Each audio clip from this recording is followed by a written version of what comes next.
Rajya Sabha election ಕಾವು ಜೋರಾಗಿರುವಾಗಲೇ ರಾಜ್ಯಸಭಾ ಎಲೆಕ್ಷನ್ಗೆ ಕರ್ನಾಟಕದಲ್ಲಿ 5ನೇ ಅಭ್ಯರ್ಥಿ ಕಣಕ್ಕಿಳಿಯುವಂತಹ ಸಾಧ್ಯತೆ ಇದೆ.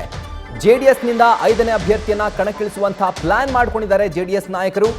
ಕಾಂಗ್ರೆಸ್, ಬಿಜೆಪಿ ಹಾಗೂ ಜೆಡಿಎಸ್ ಮೂರೂ ಪಕ್ಷಕ್ಕೂ ಕೂಡ ಈ ವೇಳೆ ಅಡ್ಡ ಮತದಾನದ ಭೀತಿ ಕೂಡ ಕಾಡ್ತಾ ಇದೆ. ಶಾಸಕರನ್ನ ಖರೀದಿ ಮಾಡುವಂತಹ ಸಾಮರ್ಥ್ಯ ಯಾರು ಹೊಂದಿದ್ದಾರೋ ಅಂಥ ಅಭ್ಯರ್ಥಿಯನ್ನ ಕಣಕ್ಕಿಳಿಸೋಕೆ ಈಗ ಜೆಡಿಎಸ್ ಪ್ಲಾನ್ ಮಾಡ್ತಿರೋದು.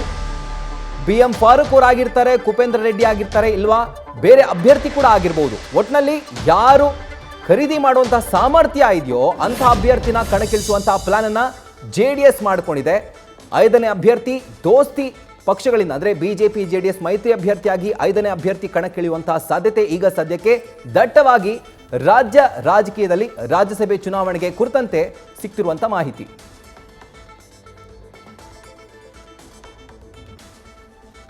ಇದ್ರ ಬಗ್ಗೆ ಹೆಚ್ಚಿನ ಡೀಟೇಲ್ಸ್ ಕೊಡೋದಕ್ಕೆ ನಮ್ಮ ಪ್ರತಿನಿಧಿ ಹರೀಶ್ ಈಗ ಫೋನ್ ಇನ್ ಸಂಪರ್ಕದಲ್ಲಿದ್ದಾರೆ. ಹರೀಶ್, ಯಾವುದೇ ಅಭ್ಯರ್ಥಿ ಗೆಲ್ಲೋದಕ್ಕೆ 46 ಶಾಸಕರ ಮತ ಅಂತೂ ಬೇಕೇ ಬೇಕು.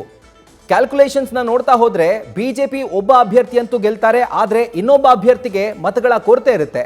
ಹಾಗಿದ್ರೆ ಕಾಂಗ್ರೆಸ್ ಶಾಸಕರ ಅಡ್ಡ ಮತದಾನದ ಒಂದು ಪರಿಣಾಮ ಬೀರುತ್ತಾ ಅಥವಾ ಅಡ್ಡ ಮತದಾನ ಮಾಡಿಸುವಲ್ಲಿ ದೋಸ್ತಿ ನಾಯಕರು ಸಕ್ಸಸ್ ಆಗ್ತಾರಾ ಅಂತ? ರಾಹುಲ್, ಬಹಳ ಮುಖ್ಯವಾಗಿರುವಂತದ್ದು 4 ರಾಜ್ಯಸಭಾ ಸ್ಥಾನಗಳಿಗೆ ಇದೇ ತಿಂಗಳ 15ನೇ ತಾರೀಕು ನಾಮಪತ್ರ ಸಲ್ಲಿಸಲಿಕ್ಕೆ ಕೊನೆಯ ದಿನ ಆಗಿರುವಂತದ್ದು. ಹಾಗಾಗಿ 5ನೇ ಅಭ್ಯರ್ಥಿ ಕಣಕ್ಕಿಳಿದಿದ್ದೇ ಆದಲ್ಲಿ ರೋಚಕ ಘಟ್ಟಕ್ಕೆ ತೆರಳುವಂತ ಎಲ್ಲ ಸಾಧ್ಯತೆ ದಟ್ಟವಾಗಿದೆ. ಹಾಗಾಗಿ ಈಗ ಬಿಜೆಪಿ ಮೈತ್ರಿ ಪಕ್ಷ ಆಗಿರುವಂತಹ ಜೆಡಿಎಸ್ ನಿಂದ ಯಾರಾದ್ರೂ ಒಬ್ಬರನ್ನ 5ನೇ ಅಭ್ಯರ್ಥಿಯನ್ನಾಗಿ ಕಣಕ್ಕಿಳಿಸಬಹುದು ಅನ್ನುವಂತ ಚರ್ಚೆಗಳು ಈಗ ಶುರುವಾಗಿರುವಂತದ್ದು.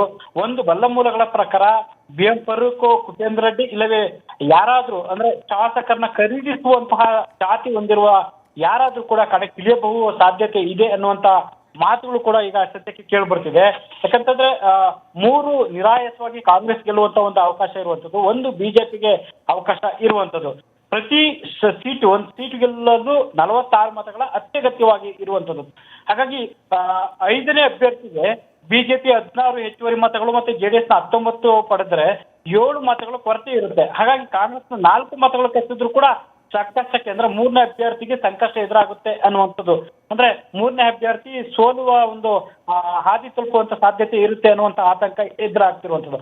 ಹಾಗಾಗಿ 5ನೇ ಅಭ್ಯರ್ಥಿ ಕಣಕ್ಕಿಳಿಸುವ ಬಗ್ಗೆ, ಯಾಕಂತಂದ್ರೆ ಬಿಜೆಪಿಲಿ ಈಗಾಗಲೇ ಕೂಡ ಒಬ್ಬರನ್ನ ಘೋಷಣೆ ಆಗಿರುವಂತದ್ದು. ಆದ್ರೆ ಜೆಡಿಎಸ್ ಎದುರು ನೋಡ್ತಾ ಇರುವಂತದ್ದು ಒಂದ್ ರೀತಿ 5ನೇ ಅಭ್ಯರ್ಥಿನ ಕಣಕ್ಕಿಳಿಸಿದ್ದೇ ಆದಲ್ಲಿ ಕಾಂಗ್ರೆಸ್ನ ಒಂದಷ್ಟು ಮತಗಳನ್ನ ಸೆಳೆಯಬಹುದು ಗುಪ್ತವಾಗಿ ಅನ್ನುವಂತ ಲೆಕ್ಕಾಚಾರ ಹಾಕಿಕೊಂಡಂತೆ ಕಾಣಿಸ್ತಾ ಇದೆ.